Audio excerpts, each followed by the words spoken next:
panunumala.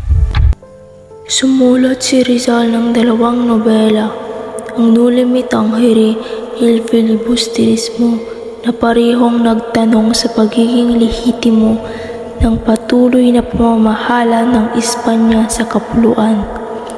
Maraming mga katutubong pag-aalsa laban sa mga Espanyol ang lumitaw at lahat ay walang awang nadurog. Si Rizal ay naninirahan sa Madrid noong 1892 at binalaan na huwag bumalik sa Pilipinas. Ang kanyang mga libro ay hindi nagtataguyod ng revolusyon, kundi ng reforma, karapatang pantao na ang Pilipinas ay gawing lalawigan ng Espanya na magkaroon ito ng representasyon sa gobyerno, ang pagtanggal ng mga abusadong praile, muling pamamahagi ng lupa at iba pa. Nakita nga ni Rizal ang panahon ng mga Pilipino ay ganap ng mamahala sa sarili, ngunit hindi pa. Ang iba tulad ng Katipunan ay hindi sumang-ayon.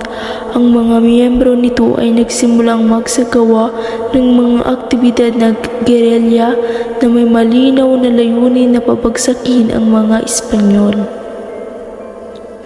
Siya ba ay walang muwang o si Rizal ay matapang at puno ng pagmamahal sa kanyang bayan? Nagdesisyon siyang umuwi. Di nagtagal pagkatapos niyang gawin ito, inaresto siya ng mga otoridad at ipinatapon sa loob ng 4 na taon sa liblib ng lungsod ng Dapitan. Habang nangyayari ang mga pangyayari, si Rizal ay dinala pabalik sa Maynila. Kinasuhan ng rebelyon, sedisyon at pagsasabuatan at nilitis. Siya ay nahatulan at binigyan ng parusang kamatayan. Sa mga oras bago siya bitayin ng isang firing squad ng mga sundalong Pilipino na may backup na pwersa ng mga tropang Spanish Army na handang barilin sila kapag nabigo silang tuparin ang kanilang tungkulin. Sumulat siya ng isang napakagandang tula na pinamagatang Ang Huling Paalam Ko, ang paunang istansa kung saan mababasa ang paalam lupang sinasamba, rehiyon ng araw na hinaplos, perlas ng dagat silangan, nawala ang ating Eden. Sa kagalakan ay ibinibigay ko sa iyo ang aking buhay, malungkot at pinipigilan. At kung ito ay mas makinang, mas sariwa at sa pinakamaganda nito, ibibigay ko rin ito sa iyo para sa iyong kapakanan. Ako si Dr. Jose Rizal, Jose Protasio Rizal Mercado y Alonso Rialonda. Noli Me Tangere ni Dr. Jose Rizal.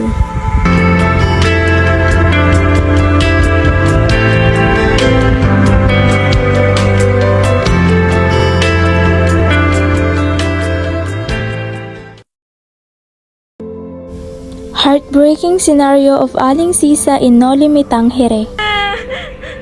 Basilio!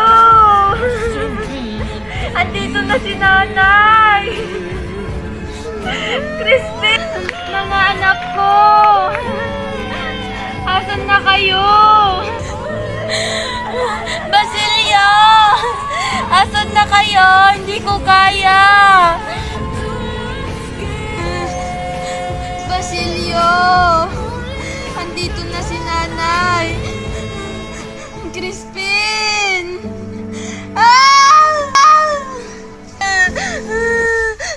Basilio! Hindi ko kaya! El Filibusterismo ni Dr. Jose Rizal.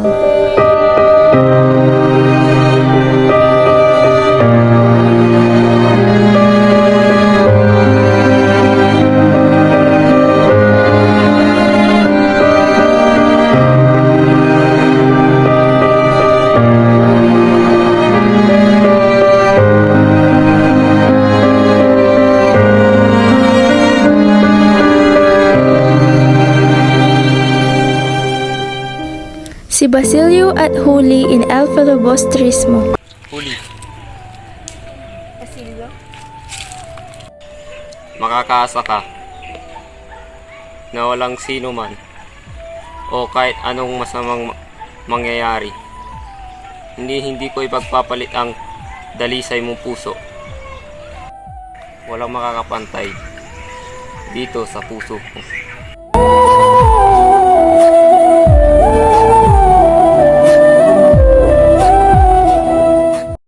Wakas,